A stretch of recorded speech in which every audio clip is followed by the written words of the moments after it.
અકાજી ઉર ઉપન્યો આનંદ આર્ષંદ શ્રી વૃંદાવન તણો પ્રગટિયો.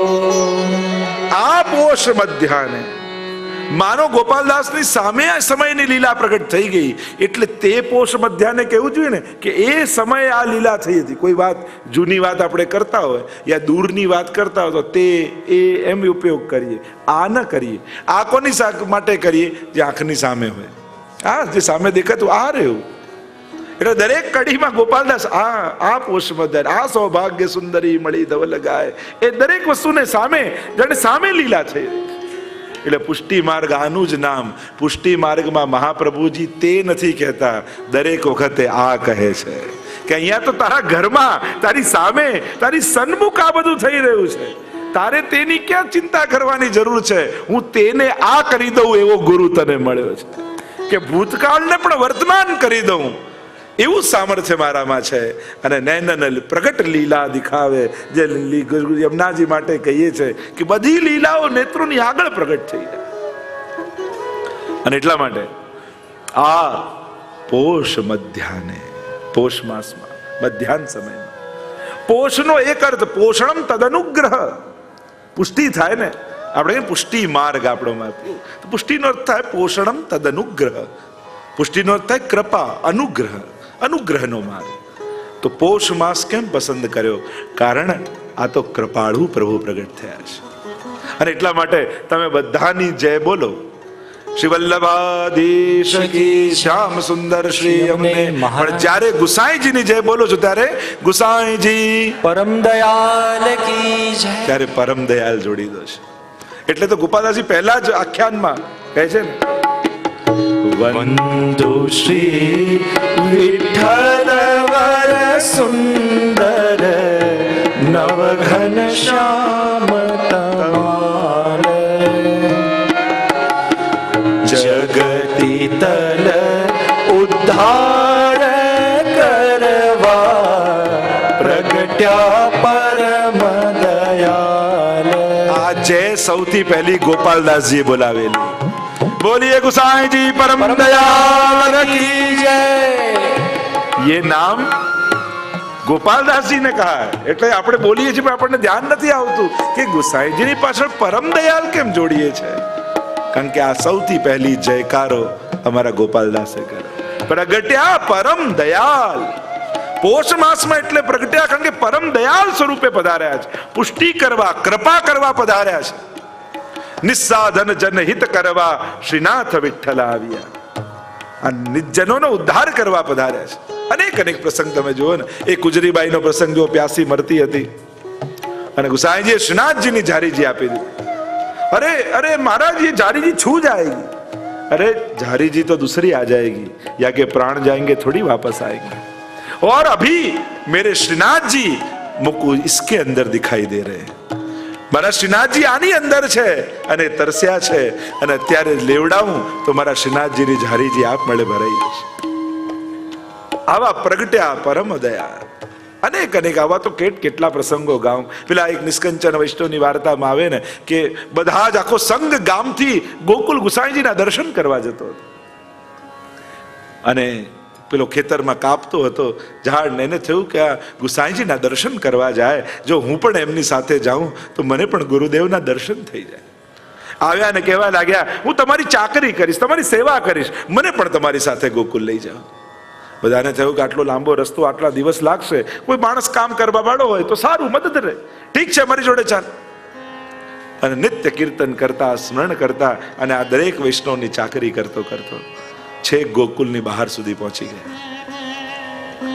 અને બધા જ વૈષ્ણવને થયું હવે ગોકુલ નજીક આવી રહ્યું છે કે તમે ગુસાઈજીને શું ધરશો? હું તો આ ધરીશ, હું આ સોનાની વસ્તુ ધરીશ, હું આ રેશમની વસ્તુ. બધાએ અનમોલ કિંમતી ભેટ ધરવા અમારા ગુસાઈજીને પ્રભુ ચરણ પાસે તો સર્વસ્વનું અર્પણ કરી દે. આવો ભાવ દરેકને એવો ઉત્સાહ ગુસાઈજી પ્રભુ ચરણની સન્મુખ જવું છે. ઉત્તમમાં ઉત્તમ પદાર્થ અંગીકાર કરાવી અને આ દૂર ઉભો ઉભો જુએ. બધા ભાગ્યશાળી છે, ગુસાઈજીને ધરી શકે, પણ મારી પાસે તો કાંઈ નથી. અને ખાલી હાથે ગુરુ પાસે કેમ જાઉં? અને બધા વૈષ્ણવ તો નીકળ્યા અને આ ત્યાં ને ત્યાં ઉભો રહી ગયો નગરની બહાર. અને બધા ગુસાઈજી પાસે આવ્યા. ગુસાઈજી બેઠકમાં બિરાજ્યા છે. કોઈ ઉપરણો ધરે છે, કોઈ શૃંગાર ધરે, કોઈ રેશમના વસ્ત્રો ધરે. અને પેલો વૈષ્ણવ ત્યાં બહાર બેઠો બેઠો આંસુ સાથે એને થયું કે મારી પાસે કાંઈ નથી, શું ધરું? પણ ગુસાઈજી તો પરમ દયાળ છે, જે કાંઈ પણ રંચક ધરીશ પ્રેમપૂર્વક સ્વીકારી લેશે. બગીચામાં સુંદર ઉગેલા ફૂલો દેખાયા.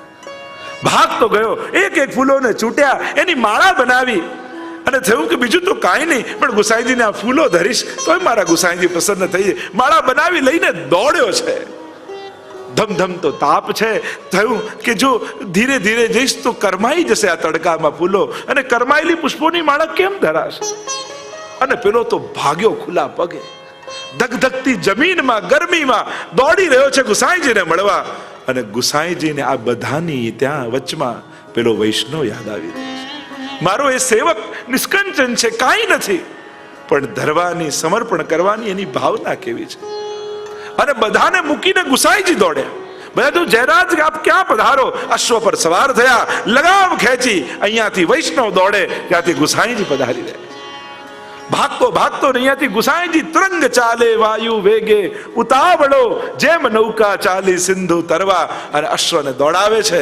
સામે ભાગતો વૈષ્ણવ દેખાયો, અશ્વ પરથી નીચે ઉતર્યા અને ગુસાઈજી દોડ્યા.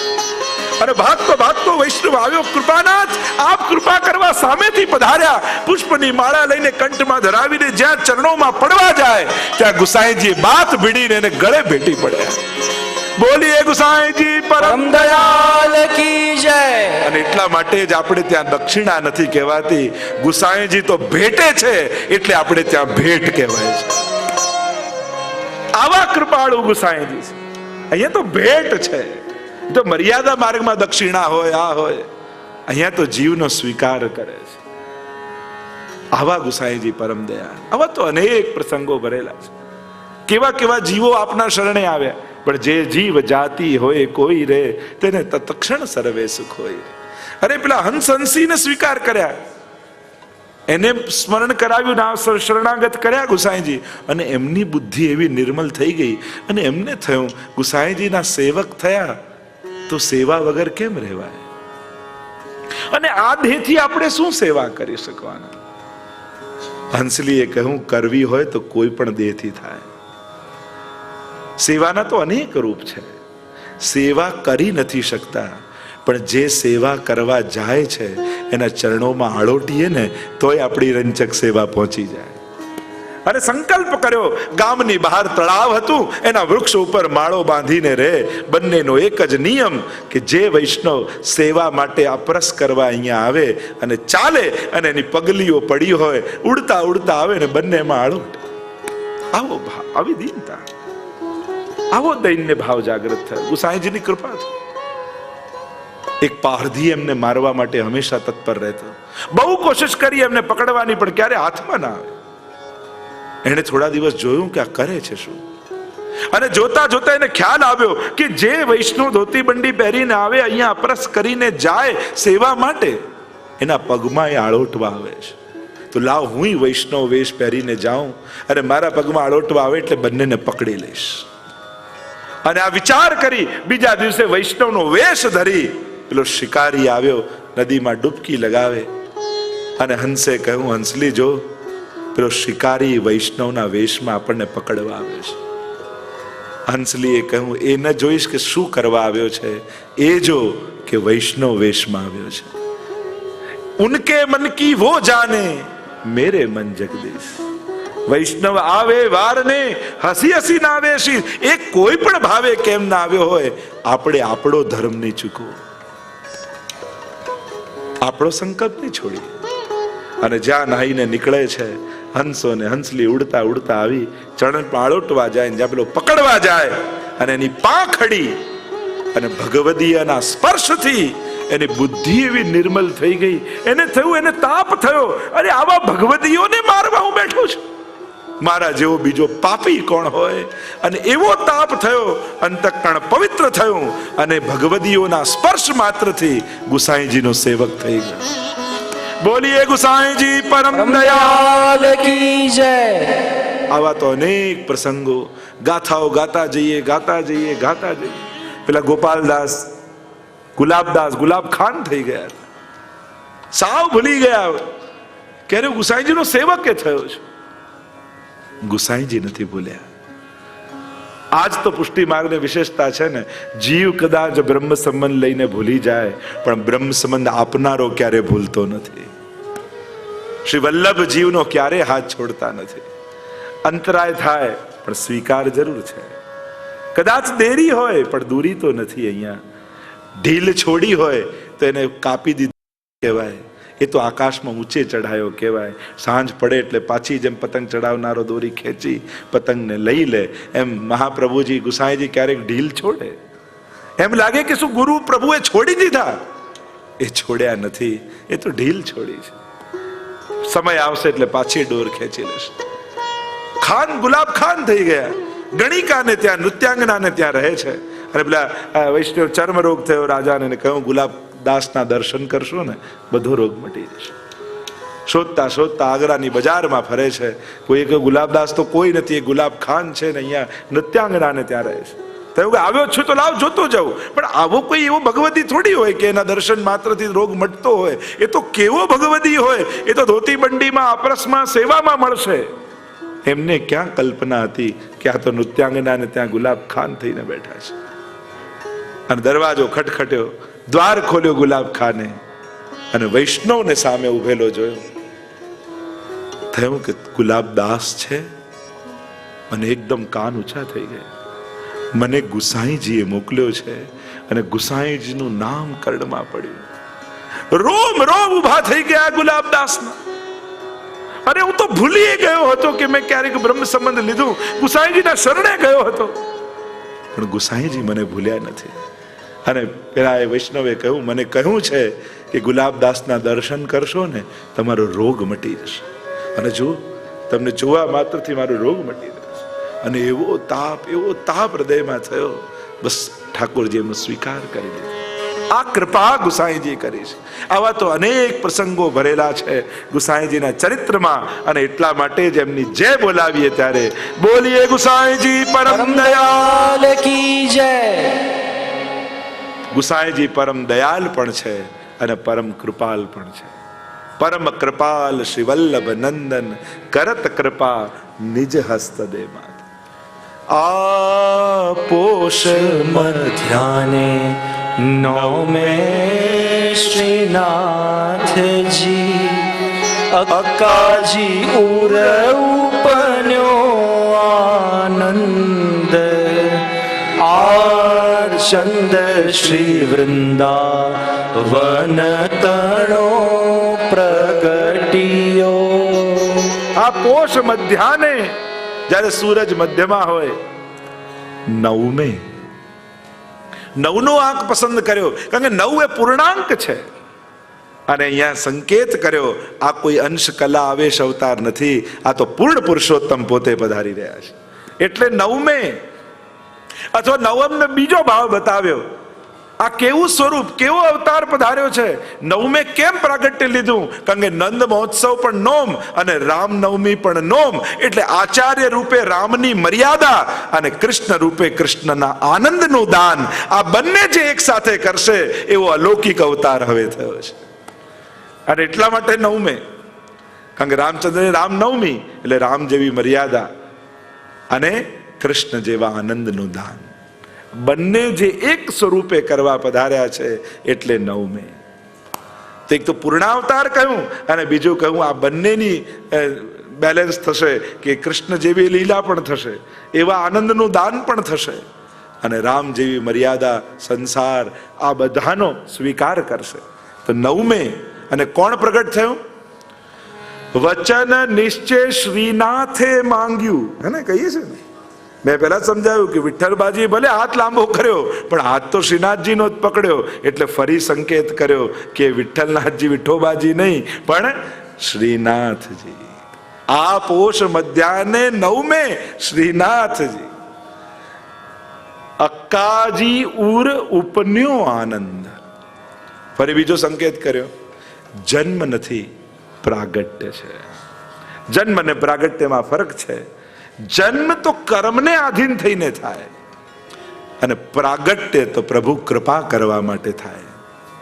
ભય પ્રગટ કૃપાલા, પ્રગટ છે ત્યાં કૃષ્ણ જન્મમાં પણ કહ્યું પ્રાગટ્ય છે કે જેમ આખ્યો સરોવર લીલથી ભરાયેલો હોય, થોડો ભાગ ખસેડો તો જલ દેખાય, એમ માયાનું આવરણ છે પણ જ્યાંથી પ્રભુ હટાવી લે ત્યાં ભય પ્રગટ કૃપાલા.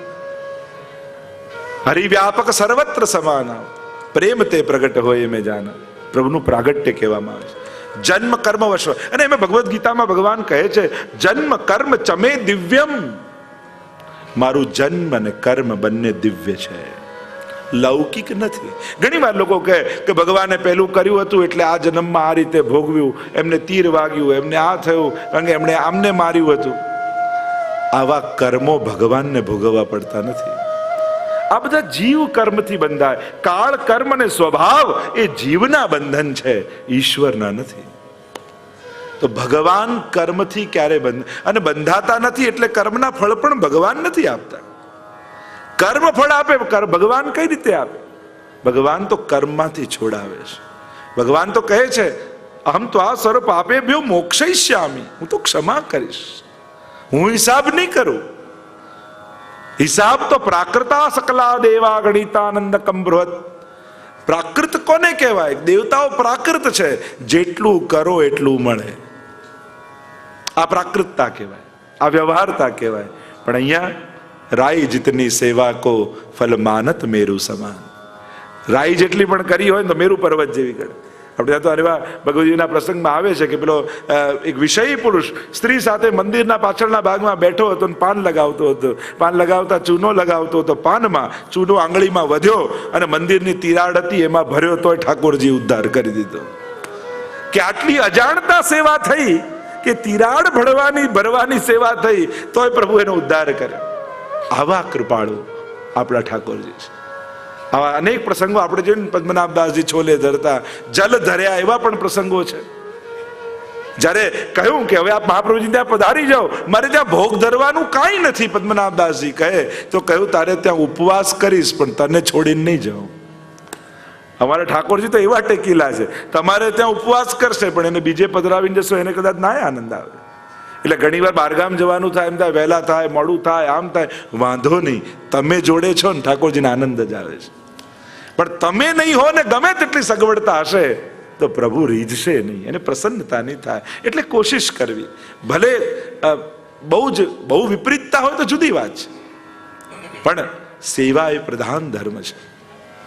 આમ અહીંયા કહ્યું કે આ પોષ મધ્યાને નવમે શ્રીનાથજી અક્કાજી ઉર ઉપન્યો આનંદ.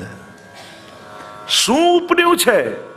એ જ જે વેદમાં આનંદ માત્ર કરપાદ મુખોદરાદી, એ જ જે નંદ બાબાને ત્યાં નંદ ઘેર આનંદ ભયો, એ જ લક્ષ્મણ ભટ્ટજીને ત્યાં આનંદાય નમઃ, એ જ પ્રભુ પાછા ગુસાઈજી રૂપે પધાર્યા. એટલે કહ્યું ઉપન્યો આનંદ. અને કયો આનંદ ઉપન્યો છે, પ્રગટ્યો છે? આ ચંદ શ્રી વૃંદાવન તણો પ્રગટ્યો. આ વૃંદાવનના ચંદ વિઠ્ઠલનાથ ચંદ ઉગ્યો જગ મેં, ભક્તિ ચાંદની છાય રહી. શ્રી વિઠ્ઠલનાથ ચંદ ઉગ્યો જગ મેં, ભક્તિ ચાંદની છાય રહી. શ્રી વિઠ્ઠલનાથ ચંદ ઉગ્યો જગ મેં, ભક્તિ ચાંદની છાય રહી. અંધકાર જાકે મન કે મિટ ગए, સો તો પિયા મન ભાય લહી. શ્રી વિઠ્ઠલનાથ ચંદ ઉગ્યો જગ મેં, ભક્તિ ચાંદની છાય રહી.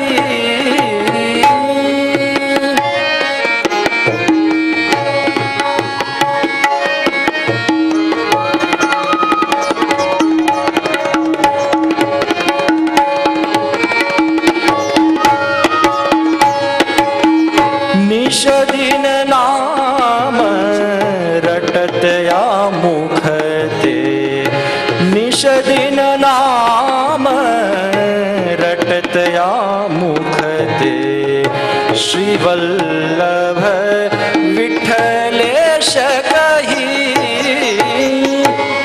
ચિત સ્વામી ગિરિધારન શ્રી વિઠ્ઠલ ચિત સ્વામી ગિરિધારન શ્રી વિઠ્ઠલ અબ જો ભઈ સો કબહુ ન ભઈ શ્રી વિઠ્ઠલ નાથ ચંદ ઉગ્યો જગ में भक्ति चांदनी छाय रही श्री विठ्ठल नाथ चंद उग्यो जग में શ્રી વિઠ્ઠલનાથ ચંદ ઉગ્યો જગ મેં.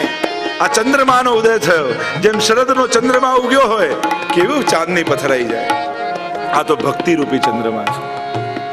મહાપ્રભુજી ભક્તિ માર્ગાબ્જ માર્તંડ સૂર્ય છે અને ગુસાઈજી શ્રી ભક્તિ માર્ગના ચંદ્રમા છે. ચંદ્રમા શીતલતા પ્રદાન કરે, રસ પ્રદાન કરે.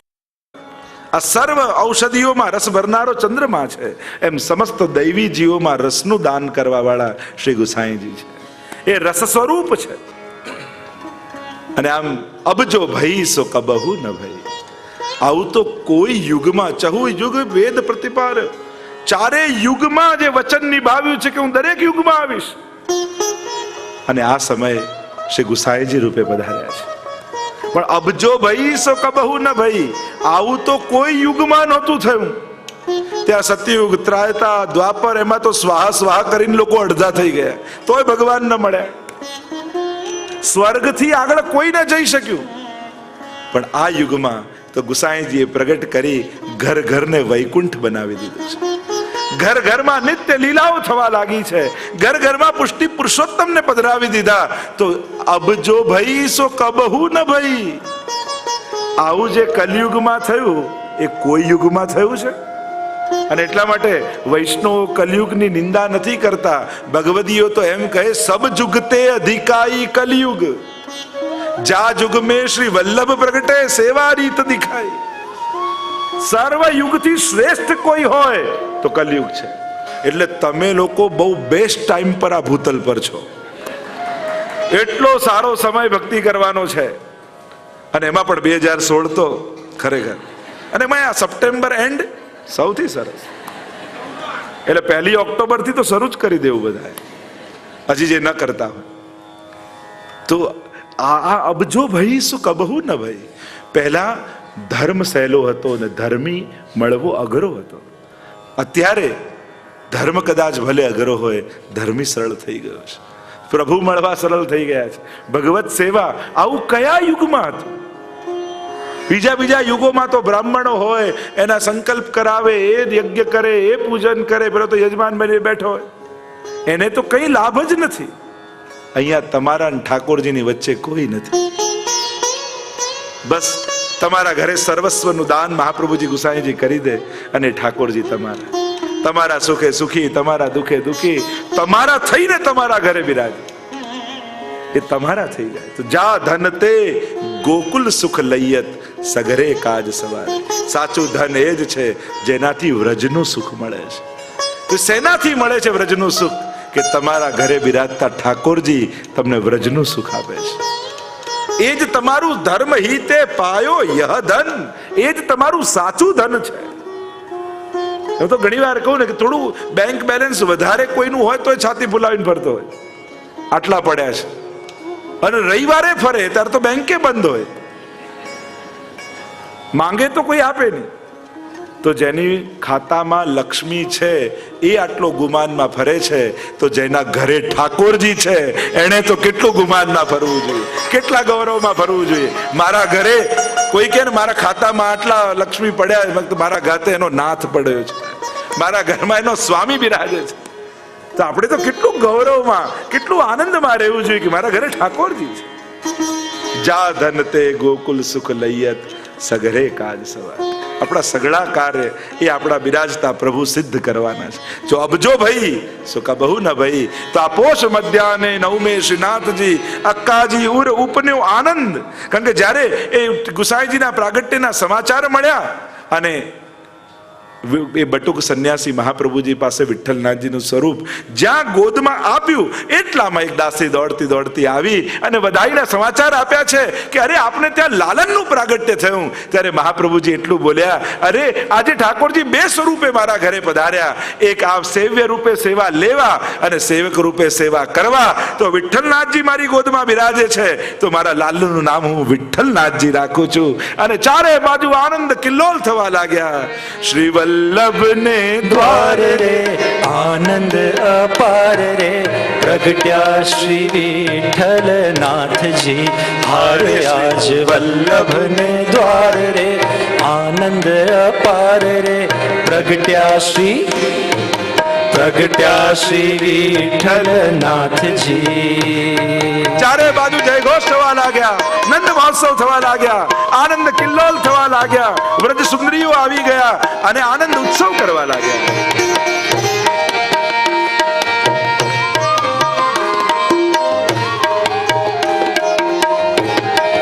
હારે ત્યાં તો નોબતના નાદ સંભળાય છે.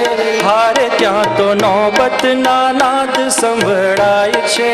હારે મળી માનુની મંગળ ગાય છે. હારે મળી માનુની મંગળ ગાય છે.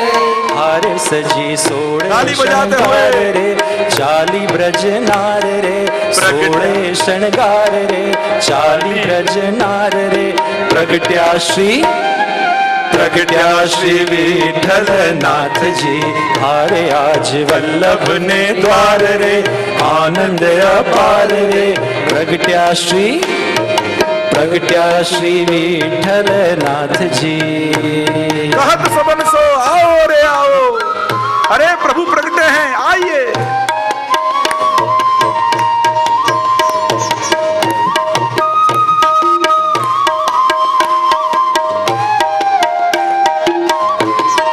हारे कोई फूलडानी छाब मंगावे. हारे कोई फूलडानी छाब लई आवे. हारे कोई मोतीड़े नाथ ने वधावे. हारे कोई मोतीड़े नाथ ने वधावे. हारे बांध्या तोरणिया द्वार रे आनंद अपार रे. तोरणिया द्वार रे फूलडाना हार रे प्रगट्या श्री विठ्ठलनाथजी. हारे आज वल्लभ ने द्वार रे आनंद अपार रे प्रगट्या श्री विठ्ठलनाथजी.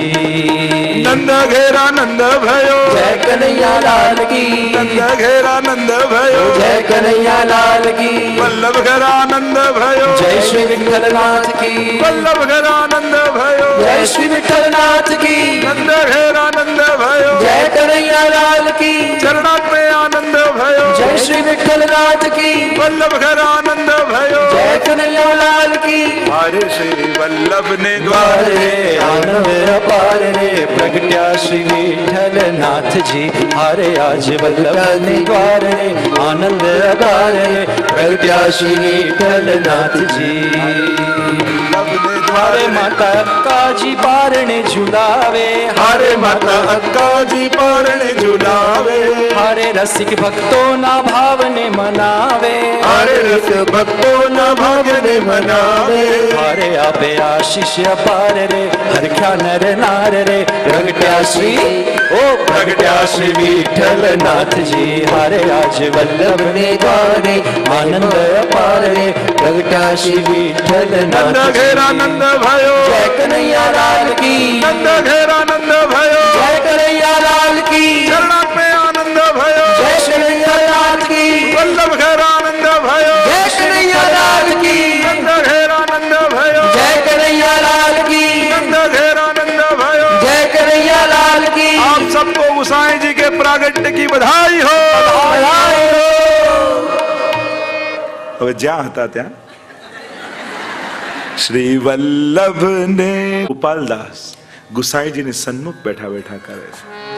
અને એ પ્રાગટ્ય સમયે કેવું વાતાવરણ બન્યું એનું વર્ણન કરતા આગળ ગોપાલદાસ ગાન કરતા કહે, આ સૌભાગ્ય સુંદરી મળી ધવલ ગાય, સુહાય રૂડા કંઠના નાદ,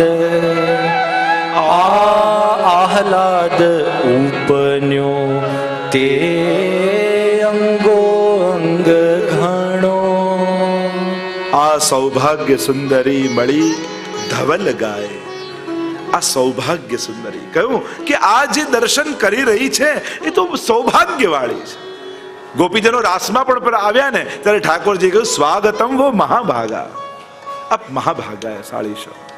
અહીંયા કહ્યું સૌભાગ્ય સુંદરી મહાભાગ્ય. यह समय होते ते महाभाग्यवान કહ્યું ને, કેસર કી ધોતી પહેરે કેસરી ઉપરણા ઓઢે. અને એ સમય જે તે મહાભાગ્યવાન. भाग्य बिना कैसे पइए કહ્યું ને કે મહાપ્રસાદ और जल जमना को भाग्य बिना. પણ આ ભાગ્ય કર્મનું ના હોય, આ તો કૃપા દ્વારા ભગવાન ભાગ્યમાં લખે છે. આપણી ભગવત સેવા એ આપણા કર્મોનું ફળ નથી, એ મહાપ્રભુજીને ગુસાઈજીનું ફળ છે. એ ભાગ્યથી પર છે. કારણ કે ભાગ્યથી સુખ દુઃખ આવે, આનંદ ના આવે. કર્મથી યા સુખ મળે યા દુઃખ મળે, અલૌકિક આનંદ એ કોઈ કર્મોનું ફળ નથી, એ તો કૃપા દ્વારા જ મળે છે. એટલે જ બહાર જેમ તમારા પરિવારમાં તમારો બહુ ખરાબ સમય ચાલતો હોય, દુઃખનો સમય ચાલતો હોય અને ચારે બાજુ બધી વિપરીતતા હોય, પણ સવારે ઉઠી અને સેવાના રૂમમાં જાઓ, ઠાકોરજી પાસે જાઓ અને મંગળા કરાઈ મુખારવિંદના દર્શન કરો અને જે આનંદ થાય, તો કર્મના ફળ તો બધા બહાર દુઃખ રૂપે છે, તો એ દુઃખમાં પણ જે આનંદ થાય છે એ કયા કર્મોનું ફળ હોય છે? કર્મનું ફળ તો બહાર છે કે બધી વિપરીતતા દુઃખ છે, પણ એ દુઃખમાં જે આનંદ સેવામાં અનુભવ્યો એ કૃપાનું ફળ છે. એનાથી વિપરીત બહાર બધું સુખ હોય, બધું ઘર વ્યવસ્થા, બધા પરિવાર સંસાર બધું જ હોય, પણ જ્યારે સેવામાં જઈએ, ઠાકોરજીને મિશ્રી ભોગ ધરીએ અને ત્યારે વૈષ્ણવને આંખમાં આંસુ આવે કે પ્રભુ હજી આટલા વર્ષ થયા પણ આપણે બધું ધરીને નથી લઈ શકતી, હજી મિશ્રી જ આરોગાઉં છું, હું પેટ ભરીને લઉં પણ પ્રભુ આપને નથી ધરી શકતી. અને એ સમયે જે આંસુ નીકળે, તો કર્મનું ફળ તો બહાર સુખ રૂપે બધું જ છે, પણ એ સમયે આવું અલૌકિક દુઃખ થયું, એ કર્મનું ફળ નથી, એ કૃપાનું ફળ છે. તો કર્મના ફળ તો ભગવાનથી વિમુખ છો ત્યારે ભોગવો છો, સન્મુખમાં તો કેવલ કૃપાના જ ફળ હોય છે. કારણ કે કર્મ પણ ભગવાનની સન્મુખ નથી ઊભું રહી શકે. તેને કાળ કર્મ નભ બાંધે રે, યમતે શિર ધનુષ ન સાંધે રે, એવો માર્ગ શ્રી વલ્લભ વર્ણો, જ્યાં નહીં પ્રવેશ વિધિ હરનો. ત્યાં કાળ કર્મ ક્યાં આવવાના? પ્રભુ એમાંથી ઉગારી લે છે જીવ. તો આ સૌભાગ્ય. એટલે હું તો ઘણી વાર કહું કે ભાગ્યશાળીને ભગવાન મળે, પણ સૌભાગ્યશાળીને સેવા મળે છે. તમને સેવા મળી તો તમે સૌભાગ્યશાળી છો, ઠાકોરજીના વિશેષ પ્રિય થયા છો, ઠાકોરજીને તમારા પર અતિશય વહાલ આવ્યું છે, જેથી પોતાનું વૈકુંઠ છોડીને તમારા ઘરે આવી ગયા છે. આ એક જ પ્રમાણ છે. તો આ સૌભાગ્ય સુંદરી મળી ધવલ ગાય, કે કેવી ભાગ્યશાળી આ સ્ત્રીઓ છે કે આ જન્મ સમયે એ નંદ મહોત્સવનો આનંદ લઈ રહી છે. ધવલ ગાય ધોળ ગાઈ રહી છે, સુહાય રૂડા કંઠના નાદ, અને મધુર કંઠે કહત સબન સો આવો રે આવો. તો બધાને ગાઈ રહ્યા છે, બોલાઈ રહ્યા છે. સુહાય રૂડા કંઠના નાદ, કંઠના મધુર નાદોથી ગાય છે. આહલાદ ઉપન્યો તે અંગો અંગ ઘણો, અને આહલાદ જે આનંદ પ્રગટ્યો છે, અને આનંદને કારણે ભક્તોમાં આહલાદ ઉપડ્યો છે. હેરી હે નંદરાય કે આનંદ ભયો. એ જે નંદ મહોત્સવ સમયે ત્યારે પ્રભુના પ્રગટવાના સમાચાર ગોપીઓને મળ્યા. 18 શ્લોકમાં સુખદેવજી વર્ણન કર્યું છે. માનો ભાગવતજીના 18,000 શ્લોકનો આનંદ વર્ણવી દીધો છે. જે આનંદ પ્રભુના પ્રગટ થવાથી થયો, એવો આનંદ ગુસાઈજીના પ્રાગટ્યથી થયો. તો આનંદ રૂપ હરિ, અને જ્યારે એ હરિ મળે ત્યારે આહલાદ રૂપે ભક્તોની અંદર પ્રગટ થાય. બ્રજ ભયો મહેર કે પૂત જબ યે વાત સુની આનંદે સબ લોગ ગાવત ગણિત ગુની. તો એ આનંદ પ્રગટ્યો. તો આહલાદ ઉપન્યો તે અંગો અંગ ઘણો, રોમ રોમમાં એ આહલાદ વ્યાપી ગયો. પ્રભુ હૃદયમાં આવીને બિરાજે ને તો રોમ રોમ પુલકિત થઈ જાય. તો વિચાર કરો, પ્રભુના પ્રાગટ્યના સમાચાર આટલા આનંદ આપતા હોય તો જેના ઘરે પ્રભુ પ્રગટ થઈને બિરાજતા હોય એને કેવો આનંદ આવવો જોઈએ. આપણે પ્રગટ નથી માનતા એટલે આનંદ નથી આવતો. પ્રગટે જાણશો તો એ આહલાદ ઉપન્યો તે અંગો અંગ ઘણો. ઠાકોરજી તમારે ત્યાં પુષ્ટાવીને ઘરે પધારે, એમાંય ચોઘડિયા નહીં જોવા કે હમણાં શ્રાદ્ધ ચાલે, હમણાં પેલું ચાલે, આ ચાલે પેલું. મિલે ગોપાલ સોહી દિનની કો, જે દિવસે અલૌકિક કરવાની ઈચ્છા થાય એને ટાળવું નહીં, એ જ ક્ષણે કરી લેવું. એનાથી ઉત્તમ બીજું કોઈ મુહૂર્ત ન હોઈ શકે. પ્રભુ સારા સમય નથી આવતા, પ્રભુ આવે એ સમય સારો હોય છે. લક્ષ્મી માટે તો કહીએ કે આવે ત્યારે ચાંદલો કરવા ન જવાય, પણ ઠાકોરજી આવે ત્યારે ચોઘડિયું જોઈએ, આ જોઈએ, પંચાંગ જોઈએ, પેલું જોઈએ, બધું જોઈ નાખી. પ્રભુ આવે તો એની એક ક્ષણ પણ ટાળવી નહીં. કોણ જાણે પ્રભુનો વિચાર બદલાઈ જાય તો. અને એટલા માટે આપણે પેલો ને સાંજ કે સાંચે બોલ તિયારે એને કહી જાય ને જાય બીજા કોઈ ત્યાં. તો આ કૃષ્ણનું કઈ નક્કી છે કે કયું એમ જ કરે? એટલે એ તો જે ક્ષણે આવે ને બોલાવી જ લેજો કે પ્રભુ હમણાં તૈયાર છો તો હમણાં આવો, પણ એક ક્ષણ પણ ટાળતા નહીં. કારણ કે એ તો વૈષ્ણવ માટે તો વિપ્રયોગની ક્ષણો થઈ જાય. તો આહલાદ ઉપન્યો તે અંગો અંગ ઘણો, અને એમ કહીને આગળ ગાન કરતા કહ્યું, આ સ્તુતિ કા સદન સોહામણો શોભારૂડી લહરડે જાય, આવાજિંત્ર વાજે તે સમેતણા. જો આ ગુજરાતી ભાષા અને ખરેખર ભાષાકીય અધ્યયન કરવું હોય તો એ ગોપાલદાસજીના વલ્લભાખ્યાનમાં કરી શકી કે આજથી 450-500 વર્ષ પૂર્વ ગુજરાતીના કયા શબ્દો પ્રયુક્ત થાય છે, આખું ભાષાકીય અધ્યયન પણ થઈ શકે. આટલું પ્રાચીન, બહુ ઓછા ગુજરાતી આપણને આ ભાષાના આ બધા સ્તોત્રો ને કીર્તનો મળે. તો પુષ્ટિ માર્ગ તો દરેક ભાષામાં સમૃદ્ધ છે. હરિરાયજીએ મારવાડીમાં લખ્યું છે, ઉર્દુમાં, પંજાબીમાં, હરિયાણીમાં, દરેક ભાષામાં પુષ્ટિ માર્ગમાં કીર્તનો છે. એટલે પુષ્ટિ માર્ગનું ભાષાકીય પ્રદાન એનો જો વિચાર કરો તો સંસ્કૃત, વ્રજભાષા, હિન્દી, ગુજરાતીથી લઈ ભારત વર્ષની કેટલી ભાષાઓ, મહાપ્રભુજીના તેલુગુમાં પત્રો છે, સંસ્કૃતમાં તો પુષ્ટિ માર્ગમાં કેટલી ભાષાઓનું સંકલન છે. એ રીતે જોવા જાવ તો અદ્ભુત એક આખું અધ્યયન કરી શકાય છે. તો આ ગુજરાતી ભાષામાં લખાયેલું એકમાત્ર એવું ગીત કે જેના પર સંસ્કૃત ટીકાઓ લખાઈ, તો આ સુતિકા સદન સુહામણું. હવે સુતિકા સદન સુહામણું ના હોય, એમાં તો દુર્ગંધ હોય, એ તો ગંદુ હોય. પણ અહીંયા તો જન્મ નથી, પ્રાગટ્ય છે. પ્રભુ ભલે ને કારાગૃહમાં પ્રગટ થયા, પણ ત્યાં દિવ્ય પ્રકાશ પથર્યો છે. તમદ્ભુતમ બાલકમ અંબુજે ક્ષણમ ચતુર્ભુજમ શંખ ગદા દ્યુદાયુધમ શ્રીવત્સ લક્ષ્મમ ગલશૌભિ કૌસ્તુભમ पीताम्बरम सांद्र पयोद सौभगम. जब ठाकुर जी प्रकट हुए तो वह कारागृह का पूरा वातावरण दिव्य बन गया. અને ઠાકોરજી માથે આવ્યા તો બધી બેડી ખુલી. એટલે જ પુષ્ટિ માર્ગમાં શબ્દ છે ને, તમારા માથે કયું સ્વરૂપ બિરાજે છે. અને જેના માથે પ્રભુ બિરાજી જાય એની તો સંસારની બધી બેડીઓ આપમેળે ખુલી જાય. અને એટલા માટે લોકો વિચાર કોઈ માનતું નથી, કોઈ સાથ નહીં આપે, હમણાં ઠાકોરજી નથી પધરાવા. અરે માથે પધરાવો, બધી બેડીઓ ખુલી જશે. એ જ તો શીખવાનું છે. આપણે કોરી કે આ બધી બેડીઓમાં બંધાયેલો છું એટલે ઠાકોરજી નથી પધરાવતા, પણ અહીંયા તો કથા ઊંધી છે. માથે પધરાવો તો બધું ખુલી જશે, બધોય માર્ગ મળી જશે. યમુનાજીએ માર્ગ આપી દીધો, ગોકુલ સુધી પહોંચી ગયા વસુદેવજી. એટલે એકવાર માથે પધરાવો તો જુઓ, બધાએ માનવા લાગશે, બધાએ સાથ આપવા લાગશે. લોકોને તો પુષ્ટાવાનું કહીએ તો પહેલું યાદ, પણ કોઈ ગુજરી જશે તો, સૂતક લાગશે તો. હવે આવા આનંદની ક્ષણોમાં મરવાની ક્યાં વાત કરો? લોકોને એવું યાદ આવે, ઠાકોરજીનું નામ લેતા સૂતક યાદ આવે. તો કોઈને વાંધો આવે અહીંયા બેસેલા ઠાકોરજી જેને ત્યાં છે, કોઈને પ્રોબ્લેમ થાય છે? હા, તો જેને નથી પધરાઈ લો, તમને વાંધો નહીં આવે. તમારી જોડે કોઈ સ્પેશિયલ વેર તો છે નહીં ઠાકોરજી કે એકવાર પધરાવો પછી જો આને કેવો હેરાન કરું છું, આવું તો છે નહીં. એ તો આનંદનું દાન કરવા પધાર્યા છે. ઠાકોરજી આપણો ભાર નથી, આપણા જીવનનો આનંદ છે. વસુદેવજીએ માથે લીધા, એમને ભાર નથી લાગ્યા, એમને તો આનંદ આવ્યો છે. અને એટલા માટે કારણ માથે પધરાવશો ને તો એ ગોદમાં આવી જશે, પછી યશોદોત્સંગ લાલિત થઈ જશે. જે યશોદાજીના ઉત્સંગમાં ખેલે છે, ગોદમાં ખેલે છે, એવા લાલન થઈ જશે.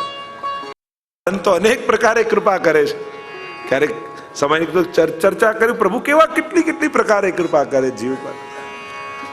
તો આ સૂતી કા સદન સુહામણું, શોભા રૂડી લહેરડે જાય. અને એક મંદ શીતલ સુગંધિત વાયુ વહી રહ્યો છે. અને આ વાજિંત્ર વાગે તે સમય તણા, અને દેવતાઓ આકાશમાં આવી ગયા છે. અને દેવતાઓ અને દેવલોક દુંદુભી વાગ્યા. અનેક દેવતાઓ આવી આકાશમાં મધુર ધ્વનિઓ કરી રહ્યા છે. વાજિંત્ર વાગે તે સમય તણા, અને એ સમયે અલૌકિક વાજિંત્રો વાગી રહ્યા છે. એમ કહેતા આગળ હવે મહાપ્રભુજી શું કરી રહ્યા છે એના દર્શન ગોપાલદાસ કરે છે.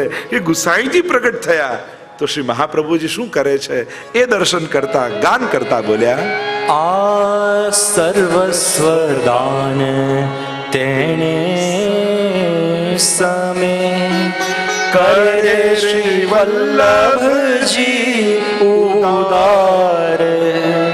આ સુકુમાર સુત ઉદયો શ્રવણે સુણી.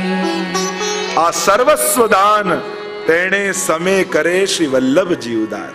મહાપ્રભુજી તો મહોદાર ચરિત્રવાન છે ને. એક દાતા, બીજો ઉદાર દાતા હતો, મહોદાર દાતા ઘણા બધામાંથી થોડું ઘણું આપે. ઉદાર દાતા ઘણું બધું આપે, પણ મહાઉદાર તો સર્વસ્વ આપે છે. શ્રી મહાપ્રભુજી ને તો अपना सर्वस्व हमको दिया. ગુરુની દેન. ભક્તિ માર્ગ પુષ્ટિ માર્ગમાં શિષ્ય નથી આપતો, પુષ્ટિ માર્ગમાં તો ગુરુ આપે છે. અહીંયા દાતા ગુરુ છે, જીવ શું આપે. અને આપણે ત્યાં તો ક્રમ એવો છે, લેનારને પગે લાગીએ. આમ જોવા જાઓ દાનમાં, તમે દાનના ક્રમમાં જુઓ તો જેને આપો એને પગે લાગો છો. જેને આપો, કારણ તમે એને ધન આપ્યું, શું વસ્તુ આપી જે અહીંયા રહી જવાની છે.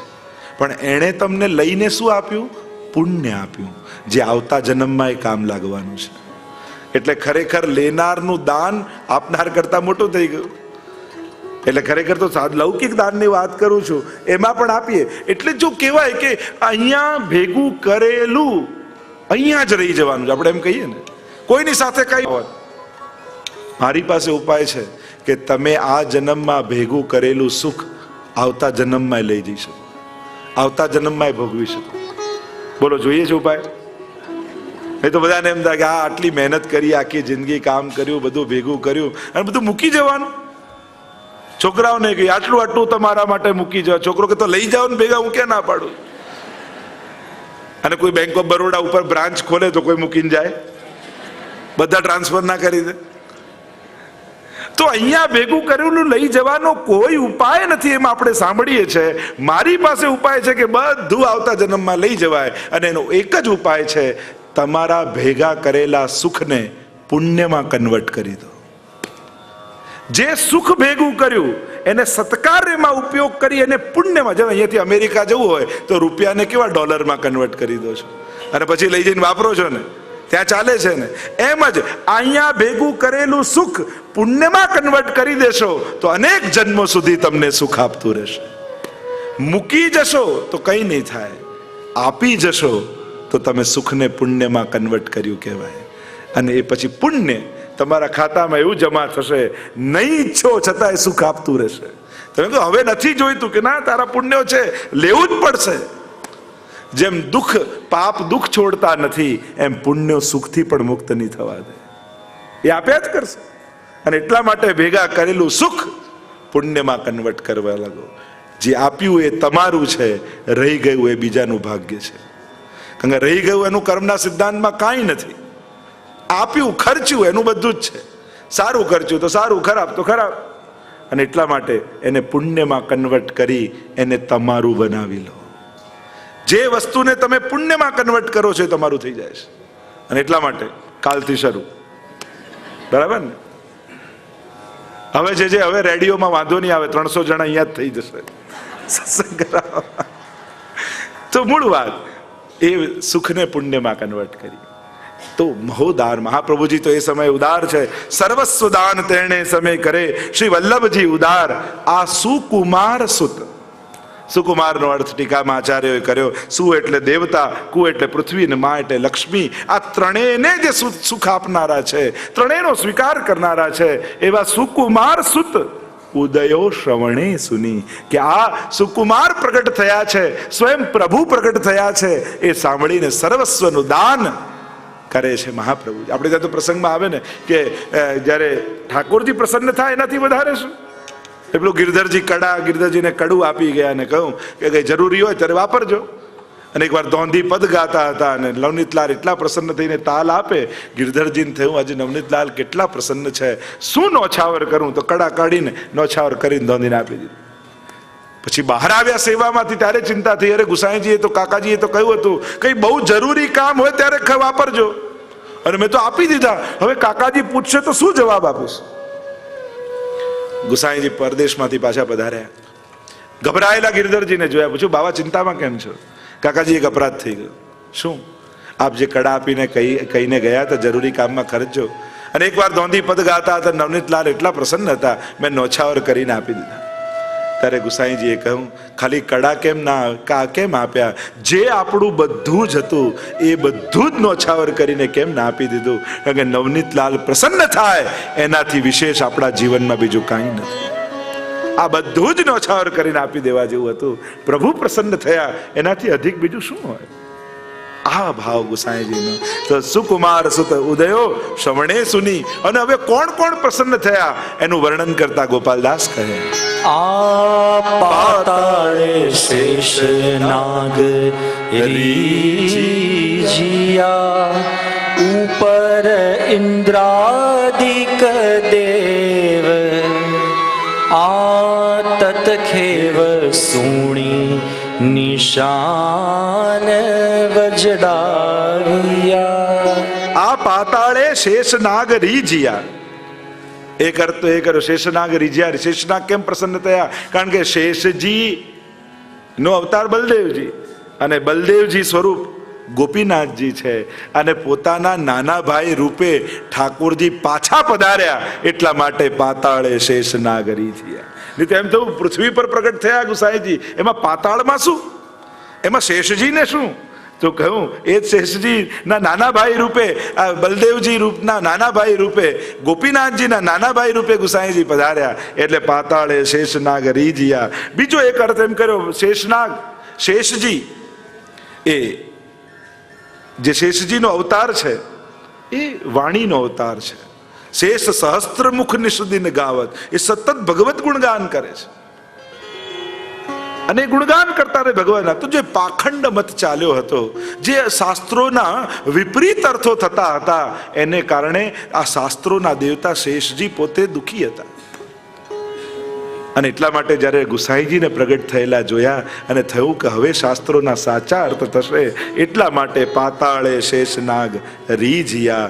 ઉપર, કારણ કે શબ્દશાસ્ત્રના આચાર્ય છે ને શેષજી, શબ્દશાસ્ત્રના આચાર્ય હોવાને કારણે આ વિપરીત શબ્દો, વિપરીત અર્થો થતા હતા શબ્દોના, એટલે દુઃખી હતા. અને ગુસાઈજીને પ્રગટ થયેલા જોયા એટલે શેષજી પ્રસન્ન થઈ ગયા. ઉપર ઇન્દ્રાદિક દેવ, ઉપર ઇન્દ્ર દેવતાને પ્રસન્નતા શા માટે ગુસાઈજી પ્રગટ થયા? એમાં ઇન્દ્રદેવને શું?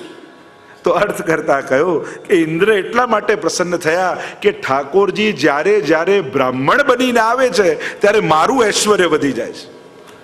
જુઓ ને, આ બલિરાજાએ બધું લઈ લીધું હતું દેવતાઓનું, પણ ભગવાન વામન બનીને આવ્યા અને બધું બલિરાજા પાસે લઈને મને આપ્યું, અને ફરી બ્રાહ્મણ કુળમાં પ્રગટ્યા છે એટલે મારું ઐશ્વર્ય જરૂર વધારશે.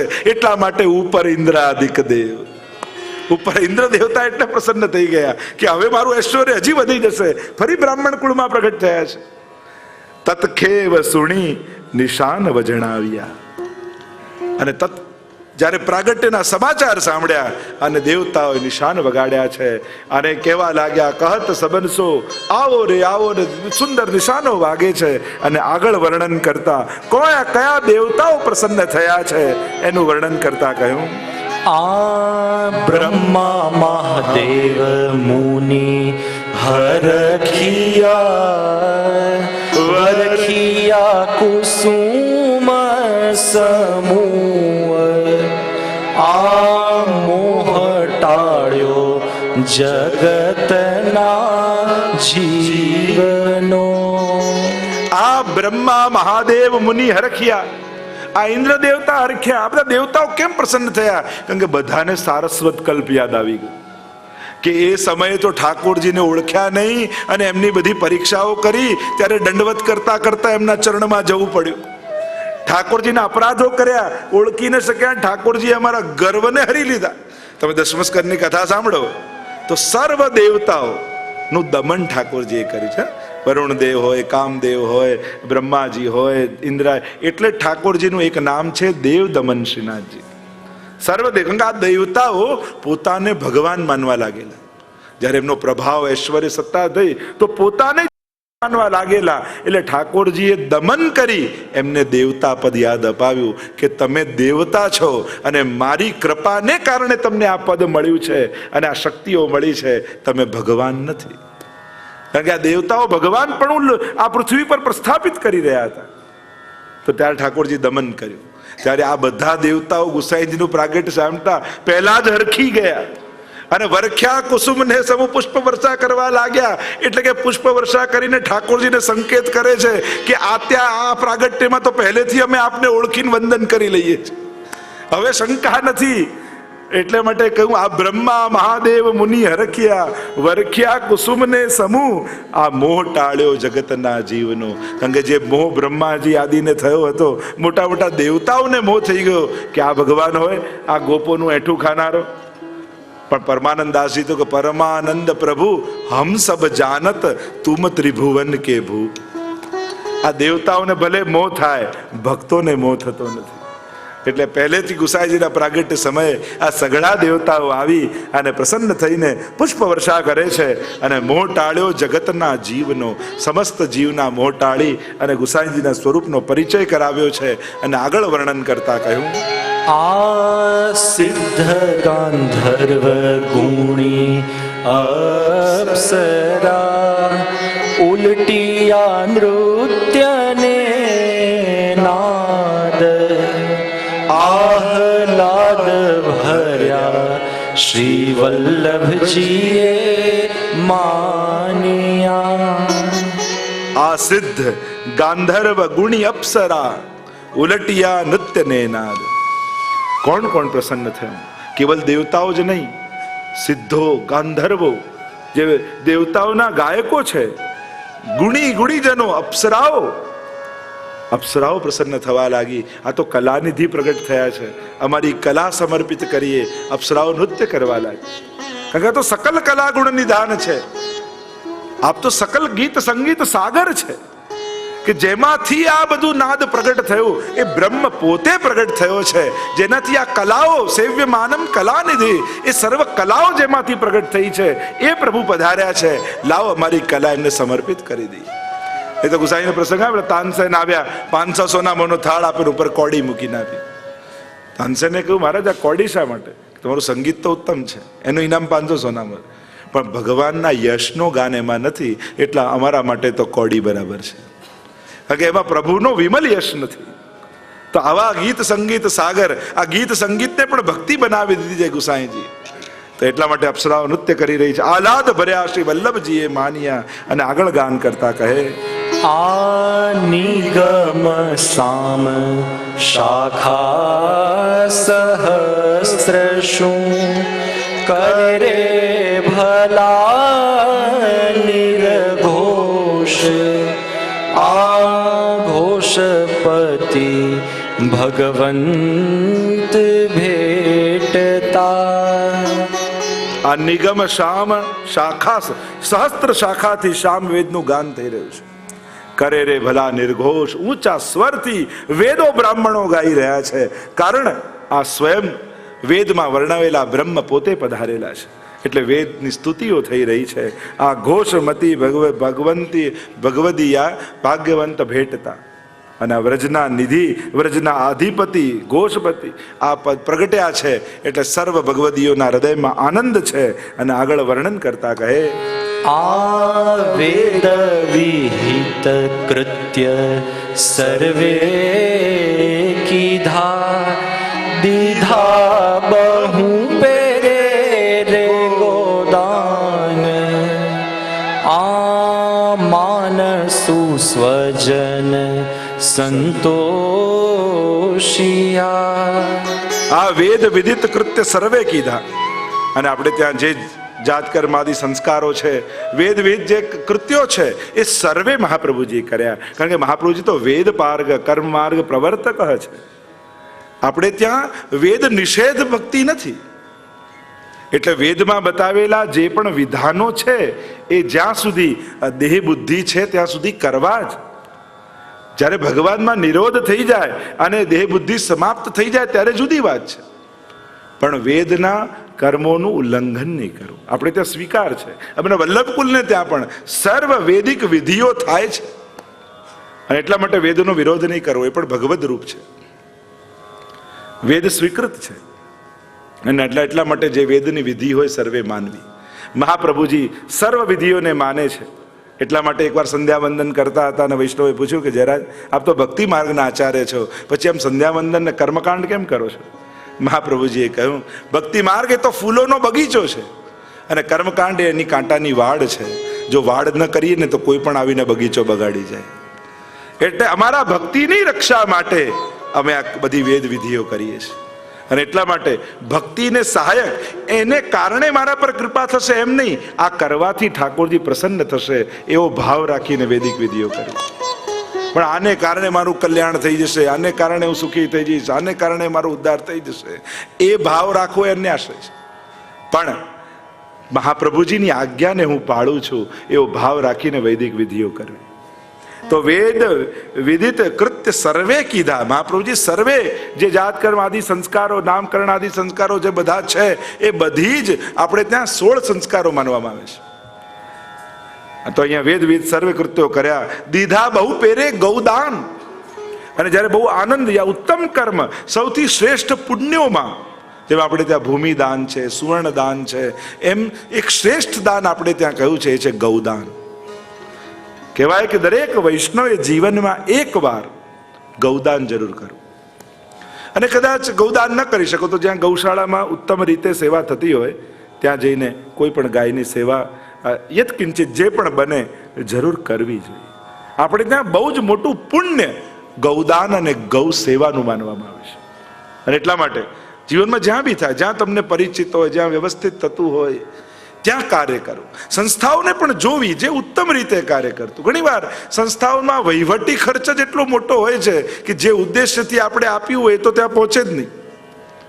તો સંસ્થાઓ પણ સાત્વિકતા બનાવી રાખે, સંસ્થાઓ પણ કોશિશ કરે કે બીજા બધા ખર્ચાઓ ઘટાડી જે ઉદ્દેશ્યથી ધન મળ્યું છે એમાં જે ધનનો ઉપયોગ થવો જોઈએ. તો ઘણી મેં સંસ્થાઓમાં એમાં જોયું કે એ લોકોનો વહીવટી ખર્ચ એ લોકો એટલો મોટો બનાવી નાખે કે જેના માટે ડોનેશન મળ્યું હોય એ તો 50% જ ત્યાં સુધી પહોંચે. 50% તો એના વહીવટમાં જ ખર્ચાઈ જાય. તો એ પણ શ્રેષ્ઠ ન કહેવાય. ધાર્મિક સંસ્થાઓ, આધ્યાત્મ સંસ્થાઓ અનેક પ્રકારની હોય, ઘણી મનોરંજન માટે બની હોય, ઘણી સમાજ સેવા માટે બની હોય, ઘણા આવી ભક્તિ અને સત્કાર્ય માટે બની હોય. તો જ્યારે એવી સંસ્થાઓ હોય જેના કેન્દ્રમાં ભગવાન હોય એવી સંસ્થાઓમાં બહુ સાવધાની રાખવી જોઈએ. કારણ આ જે કાંઈ પણ છે ઠાકોરજી નિમિત્તે છે અને પ્રભુ નિમિત્તે જે થઈ રહ્યું છે તો એ ધન પ્રભુ નિમિત્ત સુધી, ગૌ નિમિત્ત સુધી જાય એનો વિવેક એ સંસ્થામાં જળવાવું જોઈએ. એટલે બધાએ સાવધાન રહેવાની જરૂર છે. આપણે જ્યાં પણ હોઈએ ત્યાંથી જે ઉદ્દેશ્યથી મળ્યું છે એમાં વપરાય છે કે નહીં. તો જ્યાં જ્યાં સુંદર રીતે આવી ગૌ સેવા થતી હોય ત્યાં જઈને પણ તમે સેવા કરાવી શકો. પણ એ રીતે ગૌદાન, ગૌ સેવા, મહાપ્રભુજી ગૌદાન કરી રહ્યા છે. આપે તો ગૌ સેવા માટે બહુલા ગાયનો પ્રસંગ આવે, બહુલાવનની બેઠકજીનો, કે પથ્થરની ગાય અને રાજાએ કહ્યું કે આ પૂજા બંધ કરો. યવન રાજા તો મૂર્તિ પૂજાનો વિરોધી, ત્યારે જ પૂજા કરવા દઉં જે મારી આંખની સામે આ ગાય ઘાસ ખાય. મહાપ્રભુજીએ કહ્યું અમે અનુભવ કરાવીશું. અને ઘાસ લીધું. એ બહુલા ગાયની મૂર્તિની પાછળના ભાગમાં ઘાસ લઈને મહાપ્રભુજી ઊભા રહ્યા અને ગાય જીવંત બનીને મુખ વાળી અને મહાપ્રભુજીના હસ્તમાંથી ઘાસનું ગ્રહણ કર્યું. એ બહુલા ગાયની પ્રસિદ્ધ વાર્તા જ્યાં આપણે ત્યાં આવે છે. તો મહાપ્રભુજી આ બધી સુરક્ષાઓ કરી છે, સમાજને પ્રેરિત કર્યા છે આ બધા સત્કાર્યો માટે. અને એટલા માટે અહીંયા મહાપ્રભુજી ગૌદાન કરી રહ્યા છે. અને આ માનસુ સ્વજન સંતોષિયા. અને જે સ્વજનો, ભગવદીઓ, મહાપુરુષો, સગા સંબંધીઓ જે પણ આવ્યા છે એને સન્માન આપીને સંતોષ આપ્યો છે. આપણે ત્યાં કહ્યું ને કે વૈષ્ણવ જ્યારે આવે ત્યારે આસન જલ વાણી મધુર યથાશક્તિ સોવન. વૈષ્ણવ ઘરે આવે તો આટલી વસ્તુ આપવી. આસન એને વેદાદમાન કરો, જલપાન કરાવો. અરે એક વૈષ્ણવને જલપાન કરાવો ને તો મહાપ્રભુજીના બેઠકની જારી બરાબરનું પુણ્ય છે, કારણ કે એના હૃદયમાં શ્રી વલ્લભ બિરાજે છે. તો આમ આસન જલ વાણી મધુર, મધુર વચનો કહેવા. તમે આવ્યા, ખૂબ આનંદ થયો. મારા ઘરે જાણે સાક્ષાત ઠાકોરજી તમારા હૃદયમાં બિરાજીને પધારે. એવા મધુર વચનો બોલવા. આયે મેરે નંદ નંદન કે પ્યારે, માલા તિલક મનોહર બાનો, ત્રિભુવન કે ઉજ્યાર. પરમાનંદાસજીના ઘરે આવ્યા, કેવા મધુર વચનો કયા છે. મારા નંદ નંદનના વાલા ઠાકોરજીના પ્રિય એવા વૈષ્ણવ મારા ઘરે આવી રહ્યા. કીર્તન બનાવીને ગાયું, મધુર વચન. પર યથાશક્તિ સોન. એક કણિકા પણ સૂકો મેવો મિશ્રી લેવડાવી દો. પણ એ મિશ્રી એમને ડાયાબિટીસ ન હોય તો. પ્રવાસમાં કહેતા ને કે પેલા શિષ્યને ગુરુએ શિખામણ આપી કે કંઈક સમાજ સેવા કરો, કોઈને મદદ કરો, ભૂખ્યાને અન્ન ખવડાવો, કોઈ માજી હોય તો એમને રોડ ક્રોસ કરાવો, આ કરાવો, બધી સમાજ સેવા જાઓ કરવા લાગ. સાંજે છેક પાછા આવ્યા તો ગુરુએ કોઈ આટલી બધી વાર કેમ થઈ ગઈ? આપે કીધું ને માજીને રોડ, તો એક માજીને રોડ ક્રોસ કરાવતા એમાં સાંજ પડી ગઈ. તો કે આટલી બધી વાર કે કરવા જ નહોતા માંગતા ને, એને પરાણે ઉચકી લઈ ગયા. બોલો, આને સેવા ના કહેવાય, જ્યાં જરૂર હોય ત્યાં સેવા કરે. તો એ તો સ્વજન સંતોષિયા, સન્માન આપીને સંતોષ આપ્યો છે. અને આગળ વર્ણન કરતા કહે, આ કનક કચોળા કુમ કુમ ભર્યા, અક્ષત દુર્વા ભર્યા રે સુથાળ. આ માળ પારી જાતની મહમહે. આ કનક કચોળા, સોનાના કટોરાઓમાં કુમકુમ ઘોળીને રાખી છે. કારણ કે તિલક, કુમકુમ, અક્ષત આ બધું થવાનું છે પૂજનની બધી જ સામગ્રીઓ ત્યાં કેવી સજાવીને રાખ્યું. ગોપાલદાસજીને કેવા કેવા દર્શન, કેવલ સ્વરૂપના જ નહીં, આખી સજાવટ, વાતાવરણ, માહોલ, આખા માહોલમાં પહોંચી ગયા છે ત્યાં. તો કનક કચોળા ભર્યા, અક્ષત એટલે જ્યારે પણ આપણે પૂજન યા તિલક કરીએ ઠાકોરજીનું ત્યારે અક્ષતનો ઉપયોગ કરાય. સફેદ ચોખા નથી લેતા, ઘીવાળા, હલ્દીવાળા હાથ કરી અને ચોખાને પીળા કરવા જોઈએ. એને અક્ષત કહેવાય. કે તમારો ભાવ અક્ષત અખંડ બની જાય, એ ખંડિત ન થાય. એટલે જ્યારે પણ પૂજનમાં આ રીતે તિલક આદિ ઠાકોરજીને કરો ત્યારે અક્ષતનો, પીળા ચોખાનો, સફેદ ચોખાનો ઉપયોગ નહીં કરો. એને પીળા ઘીવાળા કરી અને પછી તિલકમાં સમર્પિત કરવા. તો અક્ષત દુર્વા ભર્યા રે સુથાળ, દુર્વા આદિ રાખ્યા છે અને આખું થાળ સજાવવામાં આવ્યા છે. આ માળ પારી જાતની મહમહે.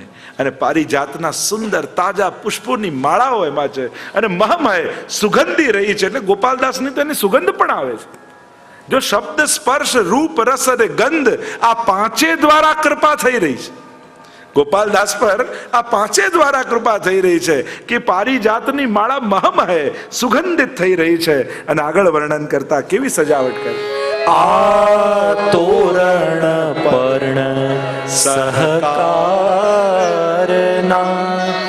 ધરણીએ ચંદન તણાની રે. આ વીર શ્રી ગોપીનાથ શ્રી વિઠ્ઠલ પ્રગટિયા. આ તોરણ પર્ણ સહકારના, તોરણો બંધન દ્વાર બાંધ્યા, સહકારના આંબો, બોરસલી, વૃક્ષરાજા, આસોપાલો આદિના પાનાઓ, પાન લઈને અને સુંદર તોરણો બનાવવામાં આવ્યા છે. ધરણીએ ચંદન તણા નીર, અને ચંદનના નીરનો, જળમાં ઘોળી ચંદન અને એનો છટકાવ ચારે બાજુ કર્યો છે. ચારે બાજુ સુંદર ચંદનની સુગંધ આવી રહી છે. અને આ વીર શ્રી ગોપીનાથ શ્રી વિઠ્ઠલ પ્રગટિયા. અને વીર ભાઈ, મોટા જ્યેષ્ઠ ભાઈ કોણ? એ ગોપીનાથજી. બલદેવ શ્રી ગોપીનાથ કહીએ, વિઠ્ઠલ નંદાનંદ જે આપણે દર્શન કર્યું હતું પૂર્વમાં વલ્લભાખ્યાનમાં, તો આ વીર શ્રી ગોપીનાથ જ્યેષ્ઠ ભ્રાતા રૂપે પ્રગટ થયા અને શ્રી વિઠ્ઠલ પ્રગટિયા, શ્રી ગુસાઈજી પ્રગટ થયા છે. વિઠ્ઠલ પ્રગટિયા. જો એમ જોવા જાઓ તો તમે અધ્યયન કરો તો વલ્લભાખ્યાનમાં વિઠ્ઠલ શબ્દ કેટલી વાર આવે. હોમવર્ક છે તમારું, શોધીને લાવજો. એ બાને આખું વલ્લભાખ્યાન વાંચશો.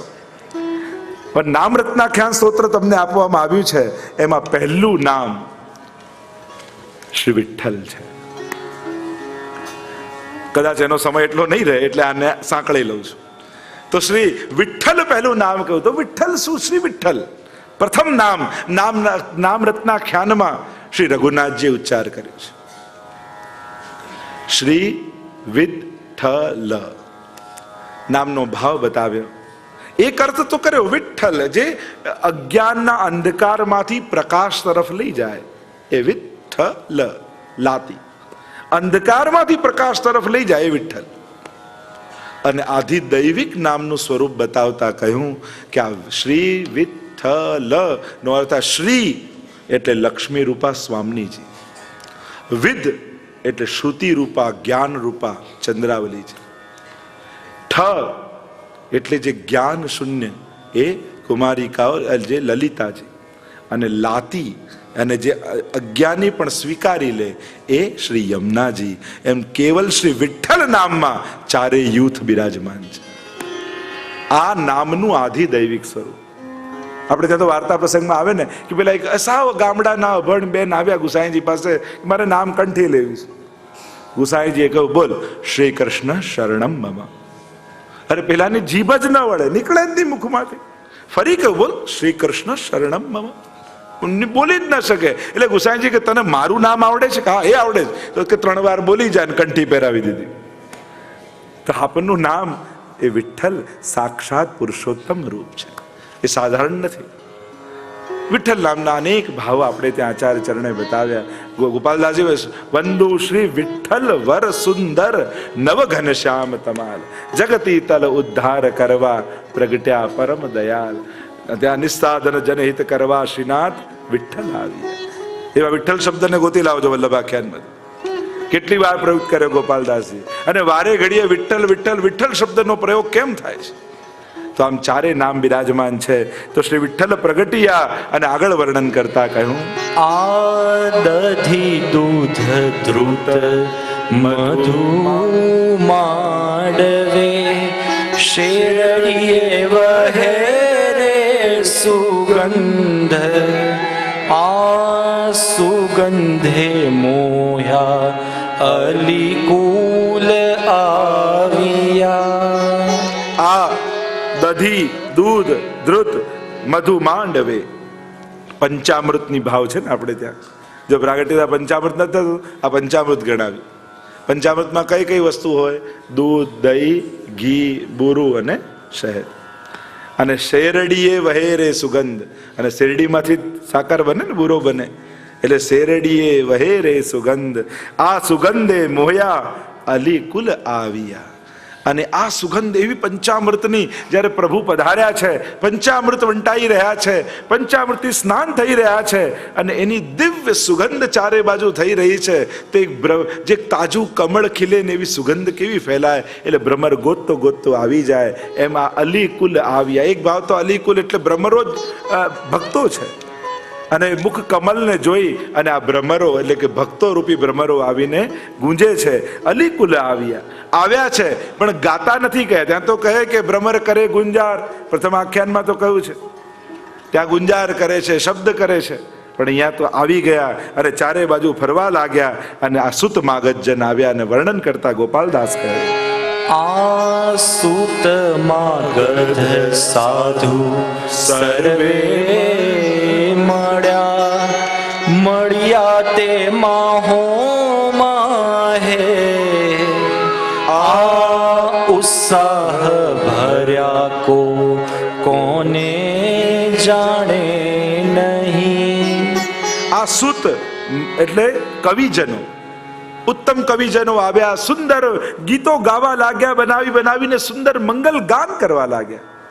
માગધ એટલે ઢાઢી યા ભાટ ચારણ, એ લોકો આવી ગયા અને આપણે ત્યાં ઢાઢી લીલા ઠાકોરજીના પ્રાગટ્યમાં ગવાય, આખી વંશાવલી ગવાય અને એમના દિવ્ય ચરિત્રોને ગાવામાં આવે.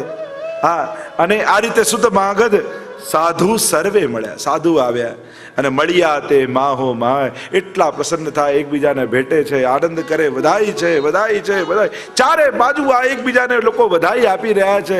કોઈને કાંઈ જોઈતું નથી, એમના ચિત્તમાં એવો આનંદ છે અને આનંદ સમાતો નથી એટલે અભિવ્યક્ત કરતા જાય છે, એકબીજાને ભેટતા જાય, મળતા જાય, વધાઈ આપતા જાય. અને આ ઉત્સાહ ભર્યા જે ઉત્સાહ છે ને પ્રાગટ્યનો, ઠાકોરજી પધાર્યા, પ્રભુ પ્રગટ થયા છે, એનો જે ઉમળકો છે કોને જાણે નહીં. અને એવા દહીં દૂધ ને ઉછળ્યા છે, જેમ નંદ મહોત્સવમાં વર્ણ્યા, સુધ ન પડે કો કાહુ કી નારી. એવા દહીં દૂધ ઉછાળ્યા, એવી હલ્દી ઉછાળી કે ખબર નથી પડતી કોણ કોની નારી છે. ગોપો મોઢા પર પાણી નાખીને જુએ કે આ મારી પત્ની છે કે નહીં. એવો ઉત્સવ નંદ મહોત્સવમાં થયો છે. આંગન બાડી કીચ, આટલા થર દહીં દૂધના થઈ ગયા અને શુદ્ધ ન પડે કો કાહુ કી નારી. એકનો હાથ પકડીને લઈ જાય કે અરે હું તમારી નથી, પેલાની છું. ખબર નથી પડતી એવા ભક્તિના રંગે, દહીં દૂધના રંગે રંગાઈ ગયા છે, કોઈને ઓળખી શકતા નથી. અને અહીંયા પણ કહું, આ ઉત્સાહ ભર્યા કોને જાણે નહીં, કોઈને ઓળખતા નથી, જાણતા નથી. અને બધા જ નંદ મહોત્સવમાં મગ્ન બનેલા છે. અને એનું વર્ણન હવે આનંદ કોને થાય છે તો કે સુખદેવજી. સુખદેવ સબળ આનંદિયા વંદિયા શ્રી વલ્લભજીના ચરણ. આ ગિરિધરણ શ્રી ભાગવત મારું નિરખશે. અને સૌથી વધારે આનંદ તો સુખદેવજીને થયો. પ્રસન્ન થઈ ગયા કે જે મારા સેવ્ય ઈષ્ટ પ્રભુ છે એ પોતે પધાર્યા છે. અને આનંદ કઈ વાતનો કે મેં ભાગવતજી ગાન તો કર્યું, પણ અનેક વિપરીત પ્રકારના અર્થો દુનિયામાં થઈ રહ્યા છે. હું જે કહેવા માંગુ છું એ તો કોઈ કહેતું નથી. દુનિયામાં ગમે તેટલા વિદ્વાનો ભાગવતજીના અનેક પ્રકારના ભલે અર્થો કરે, પણ એ પોતાના બુદ્ધિનો પ્રભાવ બતાવે છે. સુખદેવજી જે કહેવા માંગે એ નથી કહેતા. એટલે ગમે તેટલા સારા દુનિયામાં કેવા બુદ્ધિમાન લોકો, કેટલા પ્રભાવી લોકો છે દુનિયામાં, તેજસ્વી લોકો છે. અને લોકો કે મારી બુદ્ધિ પ્રમાણે મને આ અર્થ લાગે છે, એટલે એને જ ચોખ્ખું કીધું આ અર્થ એની બુદ્ધિનો છે. લોકો શું કહે, મારી બુદ્ધિ પ્રમાણે મને આ લાગે એટલે આ અર્થ એની બુદ્ધિનો. જે સુખદેવજી અર્થ કહેવા માંગે છે એ એને નથી જાણ્યો. અને સુખદેવજીને એ ખેદ છે કે હજી ભાગવતજીના શુદ્ધ અર્થો ક્યારે પ્રગટ થશે. પણ જ્યારે આ સુખદેવ સબળ આનંદિયા અને વંદિયા શ્રી વલ્લભજીના ચરણ. કહ્યું કે અરે આપના ચરણારવિંદમાં વંદન કરું છું, આપે તો ભાગવત સુધાર સમત કે અપનો પંથ જતાયો. ભાગવતજીનું મંથન કરી જે નવનીત નીકળ્યું એ પુષ્ટિમાર્ગ રૂપે સર્વને આપ્યું છે. અને સુબોધની આદિમાં અનેક અર્થો કર્યા. હવે ગુસાઈજી એના પર ટિપ્પણી આદિ લખી અને એના ગૂઢ અર્થોને લોકોને સમજાવશે. કારણ કે કહેવાય સુબોધિની પણ છે દુર્બોધિની. સરળમાં સમજે તદુક્તમ અપી દુર્બોધમ. સ્વયં ગુસાઈજીએ જ કહ્યું છે કે આપે કહ્યું એ તો બધું દુર્બોધ છે, પણ સુબોધમ સાધ્યતા તથા, પણ એ સુબોધ થાય એના માટે આ સર્વોત્તમ છે. અને એટલા માટે વંદન કરે છે મહાપ્રભુજીને. કેમ? આ ગિરિધરણ શ્રી ભાગવત મારું નિરક્ષે, કે જેની ગાથા મેં ભાગવતજીમાં ગાઈ છે. હવે તમે કોઈની બાયોગ્રાફી લખી હોય અને જેની લખી હોય એ વાંચવા પુસ્તક ખરીદે યા લે અને એ વાંચે, તમને કેવો આનંદ થાય કે જેના વિશે મેં લખ્યું એ પોતાની જીવન એમાં વાંચે છે. તો સુખદેવજી આનંદિત એટલા માટે થઈ રહ્યા છે કે જે પ્રભુની ગાથા મેં લખી, હવે એ જ પ્રભુ મારા ભાગવતજીને વાંચશે. મેં જે ભાગવતજી મારા મુખ દ્વારા પ્રગટ થયું એનું ગાન કરશે. એટલે આપણે ત્યાં પ્રસંગ આવ્યો છે ને, જ્યારે એકવાર યુગલ ગીતની એવી કથા, સુંદર કથા ગુસાઈજીએ કહી અને ગોવિંદ સ્વામી આવતા હતા અને ત્યારે જ્યારે ગોકુલનાથજી મળ્યા કે આજ કોણ સી કથા, કે આ તો એસી અદ્ભુત કથા હોય. તો કહું કે પોતાની કથા જ્યારે પોતે કરવા પ્રભુ બેઠા હોય તો પછી બાકી શું રહે. તો આ તો ભાગવત મારું નિરક્ષે. સુખદેવજીને કેટલો આનંદ થાય કે સ્વયં જેની ગાથા એ ગાશે એમ કહીને આગળ ગાન કરતા કહ્યું, આ સકલ કલા કલી કાલમાં કલ્પદ્રુમ પ્રગટ્યો આજ આ કાજ મન વાંછિત પૂરવા. આ સકલ કલા કલિકાલમાં કલ્પદ્રુમ પ્રગટ્યો આજ આ કાજ મન વાંછિત પૂરવા. આ કલિકાલમાં આ સકલ કલા કલિકાલમાં કલ્પદ્રુમ પ્રગટ્યો. આ કલિયુગમાં જ્યારે કોઈની સિદ્ધિ થતી નથી, કોઈ મંત્રો ફલિત થતા નથી, કોઈ દેવતાઓ પ્રગટ થતા નથી, એવો ઘોર કલયુગ આવ્યો છે. પણ આ કલ્પ વૃક્ષ પ્રગટ થયો છે. આ ત્રણ જણા બધી ઈચ્છાઓ વ્યક્તિઓની પૂરી કરે, કાં કલ્પ વૃક્ષ મળે, કાં ચિંતામણી મળે, કાં કામધેનુ મળે. શાસ્ત્રોમાં આ ત્રણ તત્વો એવા કયા છે કે એ જો મળી જાય તો બધી ઈચ્છા પૂરી થઈ જાય. ભાગ્યશાળી છો વૈષ્ણવો, તમને તો આ ત્રણેય મળ્યા છે. કામધેનુ રૂપ યમુનાજી મળ્યા, ન જાતું યમયાતના ભવતી તે પે. ચિંતામણી રૂપ ગિરિરાજજી મળ્યા, ત્યાં રત્ન ધાતુ ગિરિરાજે રે. અને કલ્પ વૃક્ષ રૂપ શ્રી મહાપ્રભુજી અને ગુસાઈજી તમને મળ્યા છે. ખાલી આપણને તો મનોરથો કરતા નથી આવડતું, બાકી તો આ કલ્પ નેક જો બેઠો છાય, ક્ષણવાર પણ બેસે તો એની સઘળી મનોકામનાઓ પૂર્ણ કરી દે. એવો આ કલ્પ વૃક્ષ પ્રગટ થયો છે. એટલે કહ્યું સકલ કલા કલિકાલમાં કલ્પદ્રુમ પ્રગટ્યો આજ આ કાજ મન વાંછિત પૂરવા. મનના સઘળા મનોરથો પૂરા કરવા માટે દૈવી જીવોના મનમાં જે જે મનોરથો હતા એ ગુસાઈજીનું સ્મરણ માત્ર કરવાથી એ સઘળા મનોરથો પૂરા થઈ જાય છે. આ કૃષ્ણ ભટ્ટ આદિની વાર્તામાં જો એમને થયું જ્યારે સેવા તો પ્રભુની મળી, પણ થયું કે વ્રજભક્તો સહિત પ્રભુની લીલાના દર્શન કરવા છે. ગુસાઈજીને વિનંતી કરી, શ્રીનાથજીને વિનંતી કરી કે પ્રભુ આપની સેવા તો કરું છું, પણ સકલ વ્રજભક્તો સહિત આપના લીલા કરતા દર્શન કરવા છે. શ્રીનાથજી કહે તારો અધિકાર નથી. અને જ્યારે શ્રીનાથજી આમ કહ્યું એટલે મનમાં ખેદ રહેવા લાગ્યો. મારા મનમાં મનોરથ છે ને ક્યારે પૂરો થશે? ઉદાસ રહેવા લાગ્યા. ગુસાઈજીની દ્રષ્ટિ પડી, આમ ઉદાસ કેમ છે? દાસ ક્યારે ઉદાસ ન હોય, એ તો પ્રસન્ન હોય. ઠાકોરજી મનોરથ પૂરો નથી કરતા. શું મનોરથ છે તમારો? શ્રીનાથજીને વિનંતી કરું છું કે આપના વ્રજભક્તો સહિત લીલા કરતા દર્શન કરવા છે. હા, તો શ્રીનાથજી બાબા શું કહે છે? શ્રીનાથજી કહે છે કે તારો અધિકાર નથી, એટલે ઉદાસ છું. ગુસાઈજી કહે શ્રીનાથજી તો બાળક છે, ચાલ મારી સાથે. હાથ પકડીને લઈ ગયા. એ તો બાળક છે, બોલે ચલ. મારો હાથ પકડીને લઈ ગયા વૃંદાવનમાં. ઘણી ઝાડીઓ હતી અને કહ્યું આને ખસેડ. જ્યાં ખસેડી ત્યાં સુંદર સૈયા ઉપર ઠાકોરજી પડ્યા છે. સ્વામીજી પાનનું બીડું લઈને આરોગાવી રહ્યા છે. અનેક ગોપીજનો આસપાસ છે, કોઈ પંખો કરે છે, કોઈ ચમર કરે છે, અને અનેક લીલા પરિકર સહિત કૃષ્ણ ભટ્ટને દર્શન ગુસાઈજીએ કરાવે. આવા ગુસાઈજી કલ્પદ્રુમ ફલ્યો આજ. બાકી બધા લૌકિક વસ્તુ આપી શકે, સંસારિક વસ્તુ આપી શકે, પણ આ કલ્પ વૃક્ષ એવો છે જે મોટા મોટા દેવતાઓને દુર્લભ છે એવા ઠાકોરજીની કૃપા કરે છે. એ લીલાનું દાન કરે છે, પ્રગટ અનુભવ કરાવે છે. એવું સ્વરૂપ ગુસાઈજીનું છે.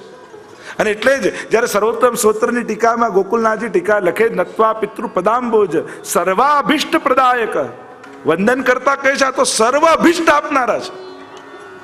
તો ત્યાં પ્રશ્ન જગાવ્યો કે જેમ ધન તો બીજાના ભજનથી પણ મળી જાય છે, ઘર જોઈતું હોય તો બીજાના ભજનથી મળે, સંસાર મળવું હોય તો ઘણા દેવતાઓના ભજનથી સંસાર મળી જાય, પણ આ બધું બીજા આપી શકે અને ગુસાઈજી પણ આપે, તો બંનેમાં ફરક શું? તો ઉત્તર આપતા કહ્યું કે બીજા ધન આપે દેવતાઓ, પણ એ ધન સંસારમાં બાંધનારું હોય. ગુસાઈજીની કૃપાથી ધન મળ્યું તો એ સેવાને સાધનારું મળશે. એ ધનનો ઉપયોગ સેવામાં થઈ શકશે. બીજાના કૃપાથી ઘર મળ્યું તો એ સંસાર વધારનારું હશે. ગુસાઈજીની કૃપાથી ઘર મળ્યું તો એવું મળશે કે જ્યાં ઠાકોરજીની સેવા થતી હશે. બીજાની કૃપાથી સ્વજનો મળ્યા તે લૌકિક વધારનારા મળશે, પણ ગુસાઈજીની કૃપાથી સંસાર પણ મળ્યો તે બધા ભગવદી વૈષ્ણવ મળશે. આ ફરક છે. બીજા સંસારમાં બાંધનારું આપે અને ગુસાઈજી તો સેવાને સાધનારું આપે છે. એવા અભિષ્ટ આપનારા ગુસાઈજી છે. એવા ગુસાઈજી કૃપાલુ. તો સકલ મન આ મન કાજ મન વાંછિત પૂરવા. સકલ કાર્યને પૂરવા. એકવાર ગુસાઈજી જ્યારે દક્ષિણ પધાર્યા અને દક્ષિણમાં જ્યારે કથા કરી રહ્યા હતા દસમ સ્કંદનું અને આવનીની વર્ણન એવું અદ્ભુત કર્યું ગુસાઈજીએ, અને અજાણે બધાને લીલાઓ દેખાવા લાગી. અદ્ભુત વર્ણન થયું. કથા પૂરી થઈ એટલે યુવાન આવ્યો અને કહ્યું, જયરાજ, શું આ લીલા આજે પણ થાય છે કે પ્રભુ ગાયો લઈને પધારતા હોય એવા સ્વરૂપના દર્શન થાય? હા, ગુસાઈજી કહે, ઠાકોરજીની લીલાઓ તો નિત્ય છે. આજે પણ રોજ ઠાકોરજી વનમાંથી ગાયો ચરાવીને ગોકુલ પધારે છે. ક્યાં બધું થાય? વૃંદાવનમાં, વ્રજમાં. અને પેલો છોકરો તો ગયો. ગુસાઈજીના વચન પર એવો ભરોસો, મારે તો આ લીલાના દર્શન કરવા. ગુસાઈજી હા કહી છે, થાય છે. અને વૃંદાવનની બહાર જઈને બેસી ગયો, ગામની બહાર. સવાર ગઈ, બપોર ગઈ, સાંજ થઈ. પ્રભુ ક્યારે પધારશે ગાયોને લઈને? એ લીલાના દર્શન મને ક્યારે થશે? અરે ગુસાઈજીએ કહ્યું છે કે આ લીલાના દર્શન આજે થાય. આજે ઠાકોરજી એ લીલા કરે છે, મને કેમ થાય? એક દિવસ, 2 દિવસ, 3 દિવસ ભૂખ્યો તરસ્યો, મનમાં એક જ મનોરથ છે. ગુસાઈજીએ કહ્યું છે, ગુસાઈજીની કૃપા થશે, મને જરૂર લીલાના દર્શન થાય.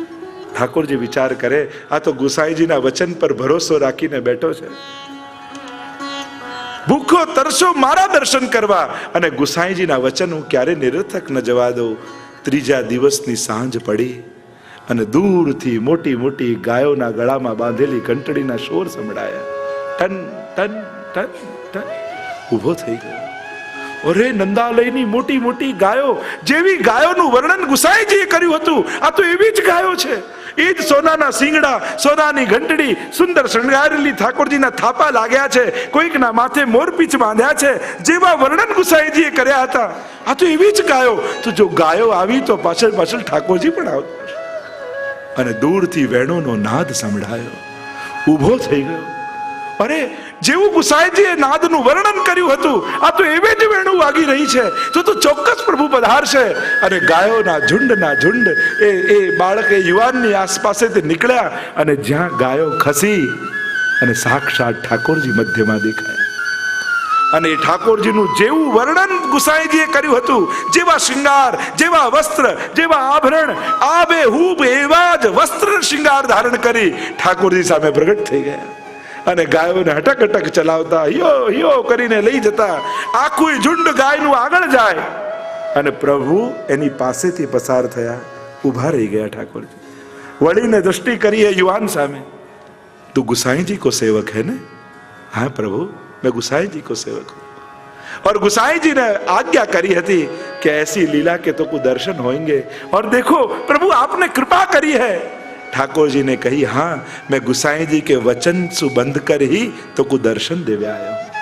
और तो गुसाई जी को सेवक है तो પછી ઊભો છે શા માટે? ઠાકોરજીએ હાથ પકડ્યો અને કહ્યું, ચલ મેરે સાથ લીલા કરવે. અને હાથ પકડીને ઠાકોરજીને લીલામાં લઈ ગયા. તો આ પ્રગટ કલ્પદ્રુમ ફલ્યો કલિકાલમાં. આ કળિયુગમાં સાક્ષાત કલ્પવૃક્ષ. અને કેવો કલ્પવૃક્ષ છે? ભક્તોના સગળા અલૌકિક મનોરથોને પૂરા કરવા વાળો. લૌકિક તો દુનિયામાં કોઈ પણ આપી શકશે, પણ અલૌકિક કોઈ નથી આપી શકતું. એ ગુસાઈજી દાન કરે છે. તો આ કાજ મન વાંછિત પૂરવા. અને આગળ વર્ણન કરતા કહ્યું, આ તૈલંગ તિલક ત્રિભુવન ધણી મણિ મરકત ધનવાન આ સમાન રૂપ નિરખતા કોઈ નહીં. આ તૈલંગ તિલક ત્રિભુવન ધણી મણિ મરકત ધનવાન. કેવા મરકત મણિ, નીલમણિ, મેઘ શ્યામ જેવું સ્વરૂપ ગુસાઈજીનું છે. અને આ સમાન રૂપ નિરખતા કોઈ નહીં. અને આવું અલૌકિક સ્વરૂપ તો કોઈનું નથી. એમ કહેતા ગોપાલદાસ આગળ ગાય, આ ગણક ગર્ગાદિક આવિયા ભાવિયા દિયે રે આશીષ. આ જગદીશ શ્રી વલ્લભ ઘેરે પ્રગટિયા. આ ગણક ગર્ગાદી જ્યોતિષો આવ્યા અને જ્યોતિષીઓ ગણતરી કરવા લાગ્યા. ભાવિયા દિયે રે આશીષ, અનેક પ્રકારના આશીર્વાદ આપે છે. અને જ્યોતિષ કુંડળી જોઈને સમજી ગયા, આ જગદીશ શ્રી વલ્લભ ઘેર પ્રગટિયા. જગદીશ દરેક પોતપોતાની રીતે આ ભગવાન છે એવું અનુભવ કરે છે. એ સિદ્ધ ગંધર્વ ગણક ગાન પોતપોતાની જે વિદ્યામાં કુશળ હોય એટલે એ વિદ્યા દ્વારા અમને ઓળખી લે કે આ ભગવાન છે.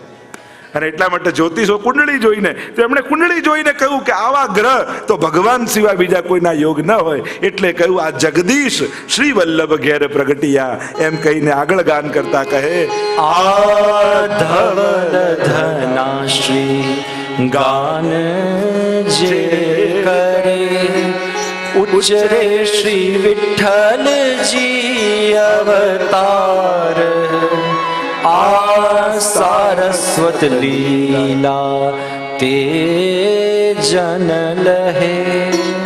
ગોપાલદાસજી હવે ફલ કહે છે કે આ ગુસાઈજીના પ્રાગટ્યનું બધું વર્ણન કર્યું, પણ એ વર્ણન અને ગાન કરવાથી થશે શું? તો ગોપાલદાસજી કહે, આ ધવલ ધનાશ્રી ગાન જે કરે, એમાં ધનાશ્રી રાગમાં છે, પણ આ ધવલ ધનાશ્રી જે ગાન કરે અને ઉચ્ચરે શ્રી વિઠ્ઠલજી અવતાર અને ભગવદ અવતાર એવા શ્રી ગુસાઈજીનું આ પ્રાગટ્યની ગાથા જે ગાય તો શું મળે? આ સારસ્વત લીલા તે જન લહે. એટલે કે એને સાક્ષાત સારસ્વત કલ્પમાં પ્રગટીને પ્રભુએ લીલા કરી, એ લીલાનો સાક્ષાત અનુભવ થઈ જાય એવું ફળ કહેતા. હવે જેની કૃપા થકી ગુસાઈજીની કૃપા થઈ છે એનો પણ આભાર માનવાનો ભગવદીજનો ભૂલે નહીં. તમારા જીવનમાં જેના થકી ભક્તિ પ્રગટી હોય, તો જેના થકી તમારા હાથોએ પુણ્યો કર્યા હોય, જેના થકી તમારા હાથે ભગવત સેવા કરી હોય, તો જે નિમિત્ત બન્યું હોય એને કેમ ભૂલી શકાય? એટલે હવે એને યાદ કરે, કારણ કે આપણે ત્યાં દાસ નથી, આપણે ત્યાં તો દાસાનું દાસ બનવાની વૃત્તિ છે. એટલે હવે ગોપાલદાસજી ભાયલા કોઠારીને યાદ કરે છે કે જેના જમાઈ છે, અને જમાઈ થવા એટલે ભગવદીઓ સાથે લૌકિક બંધન પણ થાય ને તો એ અલૌકિક સાધનારું થઈ જાય. ખાલી વિવાહ નક્કી થયા તો ગુસાઈના શરણે આવ્યા ને આવી કૃપા થઈ. એટલે હવે ભાયલા કોઠારીનો આભાર માનતા ગોપાલદાસ ગાય, આ દાસનો દાસ જાય વારણે, બારણે રહ્યો રે ઉત્સવ જુએ, આકો એક ભગવદી તે સમે. આ દાસનો દાસ જાય વારણે, બારણે ઊભો રહ્યો રે ઉત્સવ જુએ, આકો એક ભગવદી તે સમય, આ ભાગ્યવંત તે સમય. બે પાઠાંતર ભેદ છે. તો આ દાસનો દાસ, તો દાસ કોણ? ગુસાઈજીના કે ભાયલા કોઠારી કે જેના ઘરે ગુસાઈજીનો મુકામ છે અને કે હું તો એનોય દાસ છું. જાય વારણે, હું તો નોછાવર થઈ જાઉં. બારણે રહ્યો રે ઉત્સવ જુએ. હમણાં હું અહીંયા નથી, હું તો ચરણાટમાં મહાપ્રભુજીના ઘરની બહાર કે જ્યાં ભીતર ઉત્સવ ચાલી રહ્યો છે એ દરવાજે ઉભેલો દર્શન કરી રહ્યો છું. હું કોઈ વર્ણન, મને કોઈ સ્વપ્ન કે કલ્પના નથી કરી રહ્યો કે એ સમય આવું હશે. હું તો દરવાજે ઊભો દર્શન કરું છું. ગુરુ કલ્પના ન આપે, ગુરુ તો અનુભવ આપે. અને સામે દર્શન કરું છું. આકો એક ભગવદી તે સમય, અને એ સમય આ ભાગ્યવંત તે સમય. બે પાઠાંતર ભેદ છે. એવો ભાગ્યશાળી છું કે દરવાજે ઊભો મને દર્શન આપ્યા છે આ લીલાના. તો આવા કૃપાળુ ગુસાઈજી છે. એટલા માટે જ કહું, પ્રગટ્યા પરમ દયાલ. બોલીએ ગુસાઈજી પરમ દયાલ કી જય. આજના સત્સંગનો પણ સમય થઈ ગયો છે.